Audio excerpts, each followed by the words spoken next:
Hello दोस्तों, कैसे हैं आप सब लोग। आशा करती हूँ अच्छे होंगे। हमारी आज की कहानी का नाम है सास हो तो ऐसी। सोनिया ब्याह कर ससुराल आई तो उसका स्वागत नई बहुओं जैसे बिल्कुल नहीं हुआ।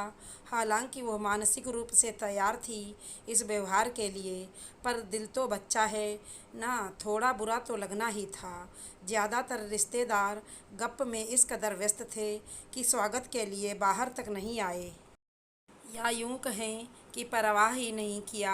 सास ने अकेले ही पूरी रीत रिवाज और प्यार के साथ सोनिया का स्वागत किया।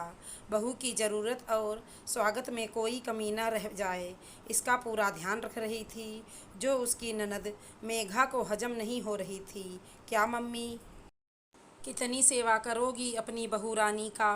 अब रहने भी दो, मैडम खुद आई हैं और वो भी खाली हाथ। कौन सी हमारी पसंद की हैं, या आने वाले वक्त में हमें पहचानेंगी भी। सच को स्वीकार करो, तुम्हारा बेटा अब उसका गुलाम है। ऐसी सोच कैसे हो गई तुम्हारी मेघा। ब्याह किसकी पसंद से हुआ यह महत्वपूर्ण नहीं है। अब जो सच है उसे तुम स्वीकार करो। मेरी बहू यही है। तुम्हारे भाई की खुशियाँ इससे ही हैं, और तुम्हारा मायका भी। बहू नई है, इस उसे प्यार और अपनेपन की ज़रूरत है। हम लोगों को सिर्फ उसे स्वीकार करना है, पर उसे तो पूरे परिवार को अपनाना है। मेघा अपने परेशानी बढ़ाते नहीं घटाते हैं। मेघा माँ के बातों का जवाब दिए बगैर पांव पटकते हुए अपनी असहमति को जताते हुए चली गई। कुसुम जी को पूरा भरोसा था मेघा को बात जल्द ही समझ आ जाएगी। दरअसल राघव ने अपने सहकर्मी सोनिया से प्रेम विवाह किया है।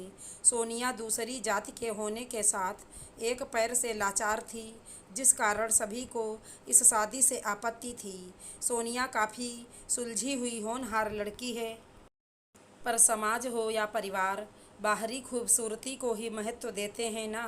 कुसुम जी जब मेहमानों को खाना खिला रही थी तो उन्होंने हर तरफ फुसफुसाहट महसूस किया। सभी के जुबां पर एक ही सवाल था, इतने होनहार और सुंदर बेटे के लिए कैसी बहू पसंद किए है कुसुम ने। कुसुम जी से जब रहा नहीं गया तो उन्होंने खुलकर सभी से एक ही सवाल किया, बहू अपनी पसंद से लाने के बाद भी क्या हम सहजता से स्वीकार कर लेते हैं। उसमें कमी निकालने की कोशिश नहीं की जाती है क्या। अपनी मेघा का ब्याह तो हम सब अपनी बिरादरी में अपनी पसंद से ही किए थे ना। क्या उसे समस्या का सामना नहीं करना पड़ा।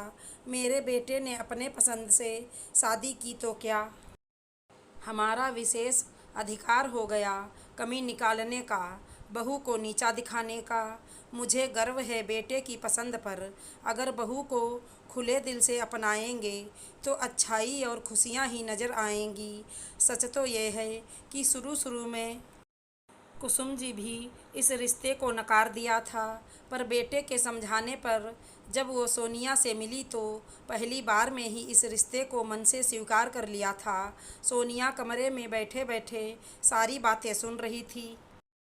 कुसुम जी जैसे ही कुछ ज़रूरत से उसके रूम में गईं, डबडबाई आंखों से सोनिया छोटी बच्ची की तरह लिपट कर रोने लगी। उसके मुंह से सिर्फ एक ही शब्द निकला, माँ। आशा करती हूँ हमारी कहानी पसंद आई होगी। धन्यवाद दोस्तों।